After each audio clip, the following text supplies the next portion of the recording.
welcome to Ask Sophie, which is a joint event between Huffington Post and howhappyis.com.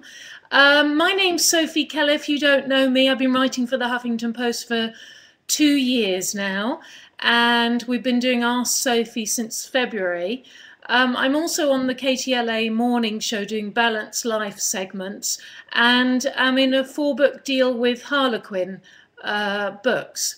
So today our subject is about relationships, and which is actually usually our subject, but I'm just putting out to you now that just to make sure that if you have any relationship questions, just press the button that says ask a question button and ask me a question.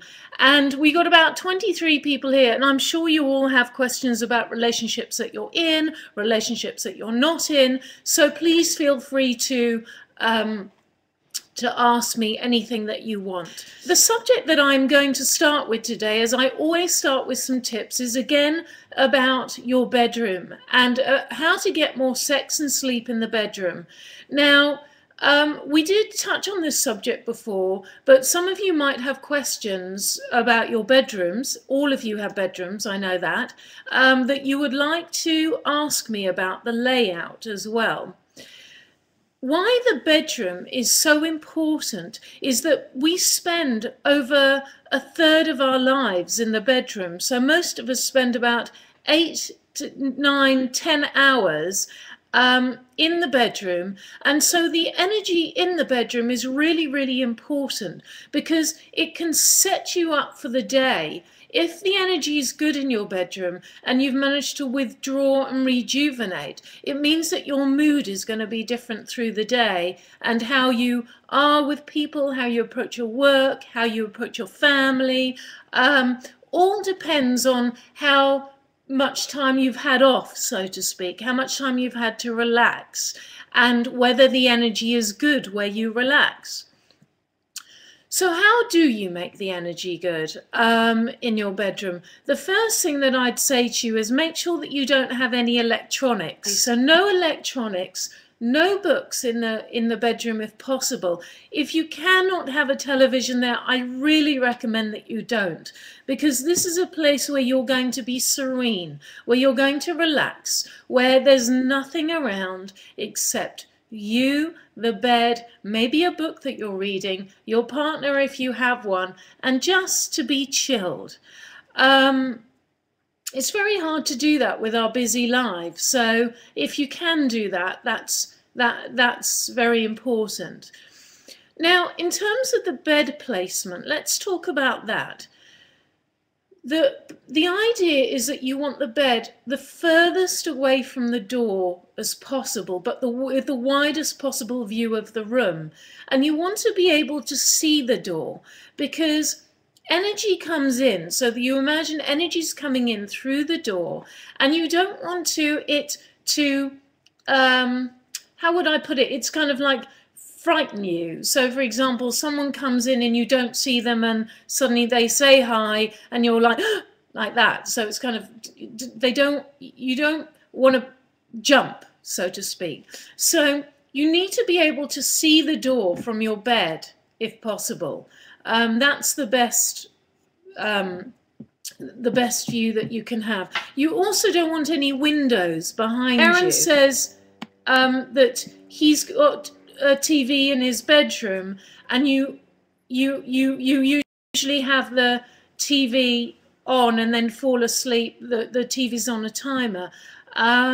Listen, I would actually take the TV out of the bedroom if you can, or just don't put it on. Hide it if you have to have a TV in there because you like it in there. Hide it behind a closet. You know, those ones that close, because you don't want anything to sort of get your energy up or anything to stimulate you, and you'll probably have better sleep if you do that. Do you have too much clutter in your bedroom? Because that's going to really help if you can clear that out. Make sure you've cleared out all your wardrobes, everything's clear. You'll actually find that you'll make space for new things to come into your life as well if you do that. M's bedroom's a dumping ground for everything. I would not use it as a dumping ground myself. How's your sleep? Because, and I would take the books out. Anything that sort of gets you wired, take it out, because if you have enough sleep, and they did a survey in Japan, and it so that people really generally need 7.5 hours sleep, and women tend to need more. And any guys here, Erin, maybe you have a thought on this, any other men, that if you're married or you've noticed with girlfriends that they need more sleep than you, because actually in a survey it did show that women do need more sleep in Japan than men, and we really need at least 7.5 to 8 hours sleep. Is anyone here single, looking for a partner? Let me know. I'm not going to set you up, but I am going to show you how you can bring in partners. If you are looking for a partner, make sure that your bed has a,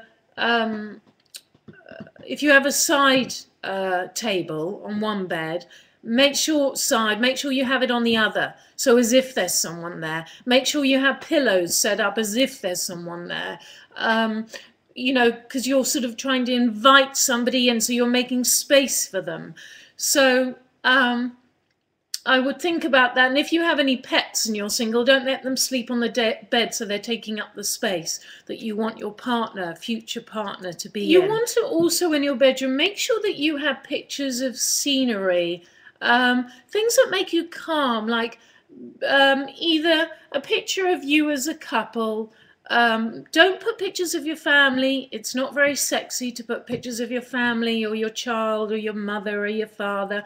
Either a picture of your partner or a picture of sort of nature. So whether you have animals or flowers or just nature and something that's just very natural. You can have pictures of buildings, but make sure it's very inviting, a picture that you want to look at. We have a picture of a ship in one of our bedrooms, a boat, a beautiful oil painting, which is really lovely. So that's, we wake up in the morning and you can see the picture of the boat and the sea, etc. So that's a good thing to have.